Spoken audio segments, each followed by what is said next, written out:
بعض شایعات و خرافات در بین مردم نشر میشه به عنوان دین. در بین مردم بعض شایعه پخش شده که قرآن کریم هایتان جستجو کنین، موی پیامبر صلی الله علیه و سلم را داخلش پیدا میکنین، او را پیدا کردین دعا کنین به آرزویتان میرسین. مطلق دروغ است.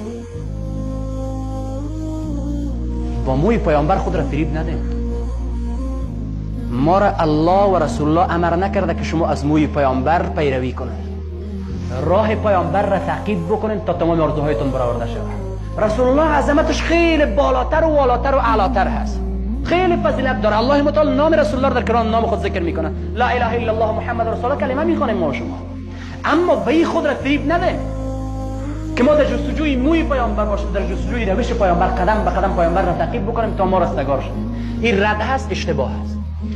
دوم گپی که رمضان نزدیک هست، یک ماه پیش از رمضان، یک کنیم ماه پیش از رمضان، بعضی دوستا در صفحات اجتماعی بعضی چیزهایی را نشر میکنن، یک حدیث ساخته شده را نشر میکنن. به طور مثال میگه رسول الله صلی الله علیه و سلم فرموده کسی که امتی های مرا پیش از آمدن رمضان خبر بسازن، بشارت بدن از آمدن رمضان، جهنم سرش حرام میشه و بهشت سرش واجب میشه. مطلق دروغ هست.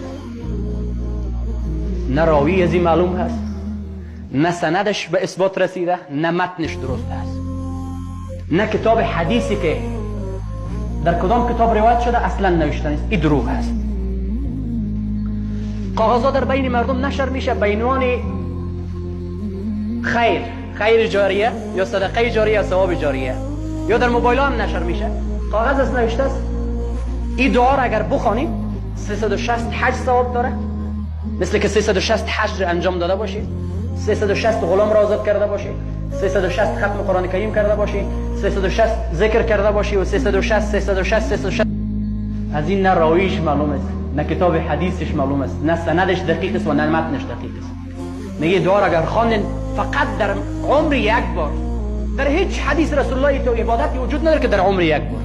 یا در موبایلاتون بعضی وقت پیام را اگه به 100 نفر نشر کردی برات خوشحالی میرسه، اگر نشر نکردی برات خفگی میرسه. هیچ خفگی نمیرسه، دلتون جمع باشه.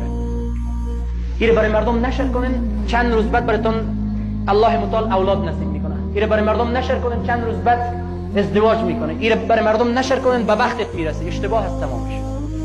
یا یک کاغذ دیگه در بین مردم نشر میشه با نام شیخ احمد در مدینه منوره خواب دیده، 100 سال میشه خواب میبینه.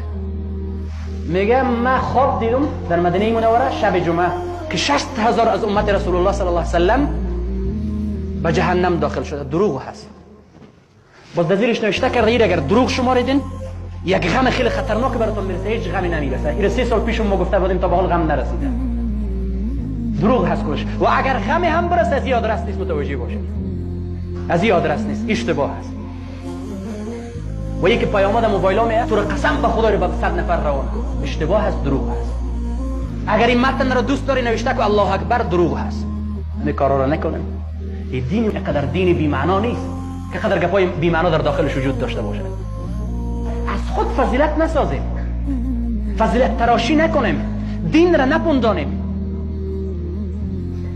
و دین تکمیل هست، ضرورت نیست ما کدام فضیلت بیان کنیم. بریم احادیث پیامبر را ببینیم. آیات قرآن کریم خیلی فضایل بیان شده و او عمل، امور کمش را عمل کنیم هم صحیحه.